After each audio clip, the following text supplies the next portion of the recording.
ගූර්ණයන් දෙක සමතුලිත වෙලා තියෙනවා. ඒතර වාමාවර්ත ගූර්ණය දක්ෂිනාවර්ත ගූර්ණයට සමාන වීමෙන් තමයි මෙන්න මේ දණ්ඩ සමතුලිත වෙලා තියෙන්නේ. හරි. ඒතර ගූර්ණය කියන එක අපි දන්නවා අසවුලක්ෂයේ සිට බලය උපයෝගී ලක්ෂයට ඇති දුර ගුණ වුණාම අපි කියනවා ඒකට ගූර්ණය කියලා. ඒ කියන්නේ භ්‍රමණ චලිතයක් ඇති කිරීමට සමත් බලයක් අපි කියන්නේ ගූර්ණයක් කියලා. භ්‍රමණ චලිතයක් ඇති කිරීමට සමත් බලයක් අපි කියනවා ගූර්ණයක් කියලා. ඒතර ගූර්ණයේදී ගූර්ණය හොයන්නේ බලය ගුණ කරනවා අසවුලක්ෂයේ සිට ඇති දුරෙන්. රයිට්? එතකොට ඒ දුර ගත්තාම විස්ථාපනයක් අසවුලක්ෂයේ සිට ඇති දුර විස්ථාපනයක්. ඒතර විස්ථාපනයෙන් තමයි අපි ගණනය ගුණ කරන්නේ බලය. එතකොට මේ වගේ අවස්ථාවක දැන් මේ පැත්තේ බරක් තිබුණ නැත්තම් මේ පැත්තේ බරක් තිබුණ නැත්තම් හරි මේ වම් පැත්තේ බරක් තිබුණ නැත්තම් දකුණු පැත්තෙන් දකුණු පැත්තට කැරකෙනවා. එතකොට දක්ෂිනාවර්ත ගූර්ණයක් දකුණු පැත්තේ බරක් තිබුණ නැත්තම් මේක වම් පැත්තට කැරකෙනවා. එතකොට මේක වාමාවර්ත ගූර්ණයක්. මේ පැත්තට කැරකුණොත් ඒක දක්ෂිනාවර්ත ගූර්ණයක්. මේ පැත්තට කැරකුණොත් ඒක වාමාවර්ත ගූර්ණයක්. දැන් පුතා මේ වස්තුව සමතුලිතව තියෙන්න නම් වාමාවර්ත ගූර්ණය දක්ෂිනාවර්ත ගූර්ණයට සමාන වෙන්න ඕනේ. රයිට්? එතකොට මොකද වෙන්නේ? දැන් අපිට මේ වගේ ගානක් කෙටි ප්‍රශ්නයක ආපුවාම අපි ලොකු විස්තරයක් ලියන්න ඕනේ. එතකොට ටග් ගාලා ගාන හදා ගන්න ඕනේ. ඒ වගේ අවස්ථාවක මොකද කරන්නේ? වාමාවර්ත ගූර්ණය ලියනවා 30යි නිව්ටන් ගුණ කිරීම x සමානයි දක්ෂිනාවර්ත ගූර්ණය අපි ලියනවා 20යි නිව්ටන් ගුණ කිරීම x වාමාවර්ත ගූර්ණය ලියනවා සමානයි 30යි නිව්ටන් ගුණ කිරීම 2 ලියනවා දක්ෂිනාවර්ත ගූර්ණය. දැන් මේ දණ්ඩ සමතුලිතව තියෙන්න නම් වාමාවර්ත ගූර්ණය දක්ෂිනාවර්ත ගූර්ණයට සමානයි. එතකොට දැන් 30 වරක් 2 60යි x ගුණ කිරීම 20 ඒ කියන්නේ 20යි x ඔන්න x වලට අගේනවා 60 බෙදීම 20 ඒ කියන්නේ 1යි 3යි x සමානයි 3යි මීටර කියලා එනවා උත්තරේ. x සමානයි 3යි මීටර කියලා උත්තරේ එනවා. 3යි මීටර කියලා උත්තරේ එනවා. රයිට්? ඒතර x වලට 3යි මීටර උත්තරේ ආවා. රයිට්? මේ වගේ ගණනක් આવත් ගොඩක් ලේසි. හරි? ඊට පස්සේ දැන් මම මේ පැහැදිලි කිරීම යටතේ ඔකට ගණන් තුනක් හදලා පෙන්නනවා. ඒ තුන කොහොමද හැදෙන්නේ කියලා. හරි? දැන් මේ බලයන් දෙක අපිට නිව්ටන් වලින් දීලා තියෙනවා. ඒතකොට ගැටලුවක් නැහැ. නමුත් දැන් මේ දණ්ඩේ සහැල්ලු දණ්ඩේ එල්ලලා තියෙන හිතන්න ස්කන්ධයන් කියලා. ඒ වගේ අවස්ථාවක ඔයාලා හිතන්න මෙන්න මෙතෙන්ට දීලා තියෙනවා නිව්ටන් 20ක් කියලා. හරි. මෙතෙන්ට දීලා තියෙනවා කියලා හිතන්න පුතා 0.5 කිලෝග්‍රෑම් කියලා දීලා තියෙනවා කියලා හිතන්න. 0.5 කිලෝග්‍රෑම් කියලා දීලා තියෙනවා කියලා හිතන්න. right?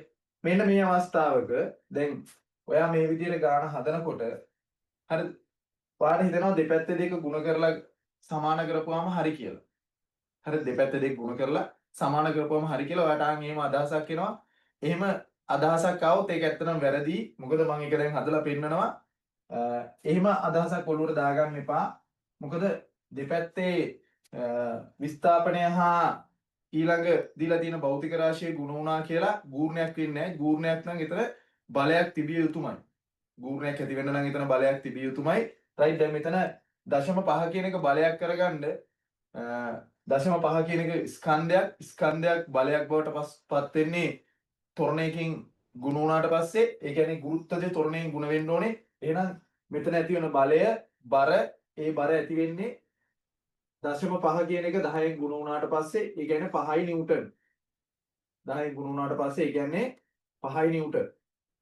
10 කියලා කියන්නේ ගුරුත්වජ ත්වරණය. ඔක කියන්න පුතේ W සමානයි mg කියන සමීකරණයෙන් තමයි අපි ගන්නෙ. W කියන්නේ බර, m කියන්නේ ස්කන්ධය, g කියන්නේ ගුරුත්වජ ත්වරණය. රයිට්? එතකොට අපි හොයාගත්තා මෙතන බලය නිව්ටන් 5යි කියලා. එතකොට අපිට මේක අර කලින් විදිහටම ලියන්න පුළුවන් කොහොමද? මේක කෙටි ප්‍රශ්නයක් හින්දා අපි කෙටියෙන් සුළු කරගන්නවා කොහොමද 5යි නිව්ටන් ගුණ කිරීම මෙතෙන්ට අපි x කියලාමයි දාගන්නේ x නේ අපි හොයන්න තියෙන්නේ. එතකොට හරි x අපිට හොයන්න තියෙන්නේ. එතකොට ඔබ බලන්න 20 වරක් 2 රයිට් 20 කියන්නේ නිව්ටන් වැඩි කිරීම 2 මීටර රයිට්. එතකොට උන් එනවා ආයෙම 40යි කියලා එනවා. ඊට පස්සේ මෙතන 5x කියලා එනවා. x වලා කියනවා 40 බෙදීම 5. ඒ කියන්නේ x සමානයි කියද? 8යි කියලා උත්තරේ එනවා. x සමානයි 8යි කියලා උත්තරේ එනවා. දැන් බලන්නකෝ අපි අර මේක නිකන් හරි අවබෝධයක් නැතුව මේ ගාන හැදුවොත් මෙන්න මේ විදිහට. ඒ කියන්නේ තියෙන භෞතික රාශීන් ටික වැඩි කරලා උත්තරේ ගන්න බලනවා මෙන්න මේ විදිහට. 0.5 වරක් x සමානයි දෙවරක් 20 වරක් 2. රයිට්. එතකොට 40යි මෙතන 0.5යි x x වලට එන්නේ එතකොට 40 බෙදීම 0.5 කියලා. රයිට්. එතකොට උත්තරේ එනවා පුතේ දැන් 0.5 සාමාන්‍ය පූර්ණ සංඛ්‍යාවක් බවට පත් කරොත් එහෙම මොකද වෙන්නේ? දශම සංඛ්‍යාව පූර්ණ සංඛ්‍යාවක් බවට පත් කරොත් එහෙම දශම සංඛ්‍යාව පූර්ණ සංඛ්‍යාවක් බවට පත් කරොත් එහෙම පත් කරන්න අපිට කරන්න තියෙන්නේ දෙපැත්තම 10න් වැඩි කරනවා. 10න් වැඩි කරපුවාම 400 බෙදීම 5 කියලා එනවා. x සමානයි එතකොට 80යි මීටර් කියලා එනවා. දැන් බලන්න කොච්චර උත්තරේ පරාසයකින් වෙනස් වුණාද කියලා. උත්තරේ සෑහෙන පරාසයකින් වෙනස් වුණා. එතකොට අපි හරියටම දැනගන්න ඕන මොකද්ද? බල ගූර්ණය කියන්නේ මොකද්ද? එතකොට බලය ගුණ කිරීම අසවුලක්ෂයේ සිට ඇති දුර. දැන් මෙතන තමයි අසවුලක්ෂයේ සිට ඇති දුර විදියට තමයි ගන්න ඕනේ. තේරෙනව නේද? එතකොට නැතුව අපේ අර මේ අපි හරි තේරුමක් නැතුව මේක නිකන් වැඩි කරලා උත්තරේ ගන්න බැලුවොත් එහෙනම් මෙන්න මේ අවස්ථාවක උත්තරේ වරදිනවා. මේ වගේ අවස්ථාවක උත්තරේ වරදින්න බලපානවා. රයිට්. ඒක. හරි. හරි. එහෙනම් ඒ ආකාරයෙන් ගණන් ඉවරයි. හරි. තව එක ගානක් මම ඔකට හදලා පෙන්නනවා. තව එක ගානක් හදලා පෙන්නනවා. ඒ ගාන මෙන්න මේ වගේ ගානක්. රයිට්.